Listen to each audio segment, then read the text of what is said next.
पाकिस्तान के पूर्व प्रधानमंत्री इमरान खान को लेकर एक चौंकाने वाली खबर शायद सबने ही सुनी होगी। सोशल मीडिया पर तो ये दावा बिल्कुल आग की तरह फैला हुआ है। तो चलिए आज इसी वायरल मिस्ट्री की तह तक चलते हैं और देखते हैं कि आखिर सच क्या है और झूठ क्या। यही वो सवाल है जो पूरे सोशल मीडिया पर गूंज रहा है। क्या जेल में बंद इमरान खान वाकई नहीं रहे? देखिए, ये दावा जितना बड़ा है ना, इसके पीछे की कहानी उतनी ही कह सकते हैं हैरान करने वाली है। आखिर इस दावे में कितनी सच्चाई है और कितना अफसाना। तो सबसे पहले ये समझते हैं कि ये कहानी आखिर आई कहां से, कैसे शुरू हुई और कैसे देखते ही देखते इंटरनेशनल सेंसेशन बन गई। ये सब कुछ शुरू हुआ एक न्यूज रिपोर्ट से। अफगानिस्तान टाइम्स, जो एक अफगानी न्यूज आउटलेट है, उसने ये दावा किया कि इमरान खान की जेल में बड़े रहस्यमयी तरीके से हत्या कर दी गई है।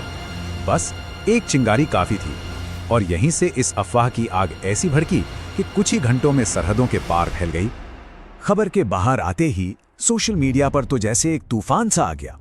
हैशटैग्स ट्रेंड करने लगे और क्या इंडिया, क्या पाकिस्तान, दुनिया भर में हर कोई बस एक ही सवाल पूछ रहा था कि क्या ये खबर सच है। और फिर शुरू हुआ ब्लेम गेम। इमरान खान के सपोर्टर्स ने जरा भी देर नहीं की और सीधा निशाना साधा पाकिस्तान के प्रधानमंत्री और सेना प्रमुख पर। इल्जाम बहुत गंभीर थे कि जेल के अंदर एक पॉलिटिकल मर्डर की साजिश रची गई है। अब देखिए, किसी भी अफवाह को सच जैसा दिखाने के लिए कुछ न कुछ सबूत तो बनाए ही जाते हैं। इस मामले में भी बिल्कुल ऐसा ही हुआ। तो चलिए एक एक करके इन तथाकथित सबूतों की असलियत को जानते हैं। सबसे पहले तो ये तस्वीर देखिए। इससे खान की मौत का सबूत बताकर खूब फैलाया गया, लेकिन असल में ये तस्वीर 2 साल पुरानी है, 2022 की, जब एक हमले में इमरान खान घायल हुए थे। तो मतलब पहला और सबसे बड़ा सबूत यहीं पर झूठा साबित हो जाता है। इसके बाद सामने आया एक ऑफिशियल ट्वीट। ये बलूचिस्तान के एक मंत्रालय के नाम से था, लेकिन जब इसकी जांच हुई तो पता चला कि ये कोई मंत्रालय नहीं बल्कि हजारों मील दूर नॉर्थ अमेरिका से ऑपरेट हो रहा एक फेक अकाउंट था। एक और झूठ पकड़ा गया। और बात यही खत्म नहीं हुई। इस झूठ को सच साबित करने के लिए पुराने वीडियोस, पुरानी प्रेस रिलीजेस और यहां तक कि फेक पोस्टमार्टम रिपोर्ट तक का इस्तेमाल किया गया। ये सब कुछ एक वेल प्लान्ड, सोचे समझे कैंपेन की तरफ इशारा कर रहा था। तो सवाल ये उठता है कि अगर ये खबर झूठी है तो आखिर ऐसी अफवाह को फैलने का मौका ही क्यों मिला?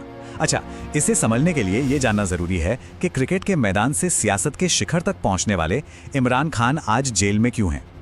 देखिए, इमरान खान का प्रधानमंत्री की कुर्सी से जेल की कोठरी तक का सफर काफी ड्रामेटिक रहा है। 2022 में सत्ता से हटने के बाद 2023 में उन पर करप्शन के 100 से ज्यादा केस लगे और उन्हें गिरफ्तार कर लिया गया। और फिर 2024 की शुरुआत में उन्हें 14 साल की लंबी सजा सुना दी गई।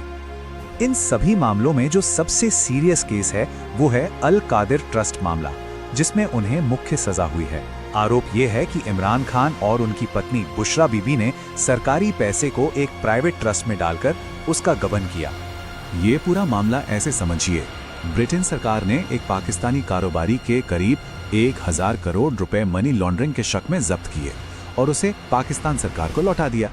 लेकिन आरोप ये है कि ये पैसा सरकारी खजाने में जाने के बजाय खान सरकार ने अल कादिर ट्रस्ट में डाल दिया, एक ऐसा ट्रस्ट जिसे खुद खान और उनकी पत्नी कंट्रोल करते थे। तो अब वापस उसी सवाल पर आते हैं कि अगर मौत की अफवाहें झूठी हैं तो ये सब अचानक शुरू क्यों हुआ? इसका सीधा कनेक्शन उस घटना से है जो इस वक्त अदियाला जेल के बाहर हो रही है।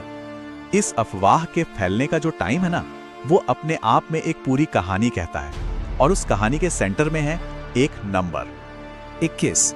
ये सिर्फ एक नंबर नहीं है, ये वो दिन है जो इस पूरे घटनाक्रम की असली वजह बने।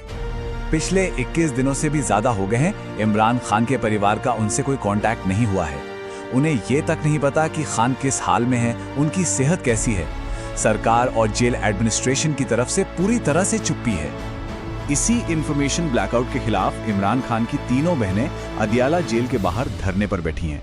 उनकी मांग कोई पॉलिटिकल नहीं है, वो बस इतना चाहती हैं कि उन्हें खान के जिंदा होने का सबूत दिया जाए, उनसे मिलने दिया जाए।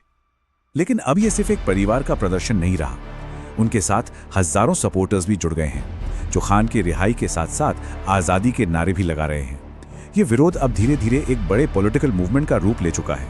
तो ये जो पूरा घटनाक्रम है, ये सिर्फ एक अफवाह या एक विरोध प्रदर्शन नहीं है।